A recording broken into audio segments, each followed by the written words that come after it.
फटाफट जल्दी जल्दी, ऐसा नहीं है। ये आवाज हमने ब्रह्मा विष्णु इंद्र महेश इन देवताओं का आह्वान करा हुआ है। ब्राह्मणों ने यहाँ पर अस्तम पूजन करा हुआ है, सारे देवताओं को बुलावा, देवी देवताओं यहाँ पर बुलाया, सब विराजमान है, ब्राह्मण है, ये तो सारी जनता बैठी हुई है। ऐसी थोड़ी आ रही काल ताली बजाओ चलो, ऐसा नहीं। शादी विवाह का जीवन का महत्वपूर्ण अंग है। दाम्पत्य जीवन है आपकी कुल वृद्धि के लिए, धन वृद्धि के लिए, ऐश्वर्य वृद्धि के लिए। यह आपका जो है शुरुआत हो चुकी है आज से, ठीक है ना। इसलिए आप कह रहे हैं कन्या से कि स्त्री नाम स्त्री वाम पार्श्वे तु, अरे श्रीमती, अरे क्या इसका नाम दिव्या, दिव्या जी स्त्री की जो स्थिति है बाएं अंग में होती है, इसलिए आप दाएं अंग में बैठी हुए हैं। आप उठो, उत्तिष्ठ दक्षिणे त्वम कथम स्थिता, आप दक्षिण भाग में क्यों बैठी हुए, दाएं तरफ, मेरे दाएं तरफ क्यों बैठी हुए, आप उठे और मेरे बाएं तरफ आइए। क्यों, पत्नी का स्थान हमेशा बाएं तरफ होता है। कन्या कहती है, क्या बोलती कन्या, सुनो, संत में सप्तवाक्यानि, जब तक आपने मेरे 7 वचनों को नहीं माना मैं तब तक आपके बाएं अंग में नहीं आऊंगी। आप कहते हैं कहिए भाई प्रिय जी बोलो क्या 7 वचन है तुम्हारी। कन्या कहती है पहला वचन, ध्यान पर सुनना, कि व्रत तीर्थ उद्यापन यज्ञ दानम।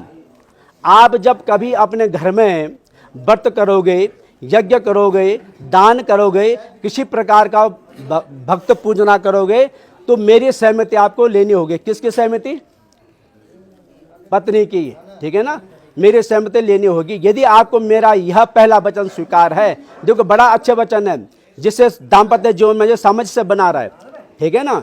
तो यदि कि यह वचन स्वीकार है तो मैं आपके बाएं में आती हूं, ठीक है। तो बोलो मुझे स्वीकार है, एक ढेरी हटा दो एक ढेरी, वन ओनली, बस।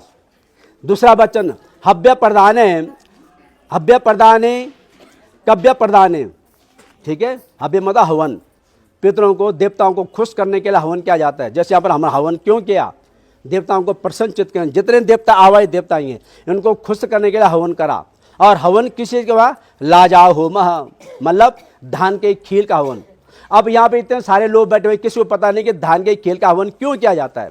एक लॉजिक है, समझो। सारे लोगों के शादी हो चुके हैं, सबके बच्चे नाते पोते, मगर किसी को ये मालूम आज तक नहीं है कि धान के खील का हवन ही क्यों होता है। यहाँ पर जौ तिल का हवन क्यों नहीं होता, धान के खील की आवत भाई देता है। सुनिए, आपने कभी रोपड़ी लगाई नहीं, क्या होता है, जो धान का बीज होता है ना, एक क्यारी में पहले पौध तैयार की, जिसको बोलते हैं बिजवाड़, बिजवाड़ तैयार की जाती है। Please silent. फिर जो है उस बिजवाड़ से उस पौधे को उपाड़ा जाता है और दूसरे खेत में रुपाई की जाती है, जिसको बोलते हैं रुपाई करना, ठीक है। और तब दूसरे खेत में वो पौधा क्या है, क्या होता है, जो माली है उसको पानी देता है, उसकी निड़ाई गुड़ाई करता है, फिर पौधा बड़ा होता है, धान का पौधा साटी, फिर उसमें क्या फूल लगते हैं, फिर फल लगते हैं। ऐसी कन्या, सेम कन्या भी है, पिता के घर में जन्म लेती है, पिता पढ़ाता लिखाता है, मतलब वो बीजवाड़ी की तरह, और पिता एक दिन उस बीज को उखाड़ करके और लड़के के हाथ में सौंप देता है कि ले बच्चे, ये माली, ये मैंने तुझे दे दिया, तो अपने खेत में रुपाई कर, मतलब अपने घर में ले जा।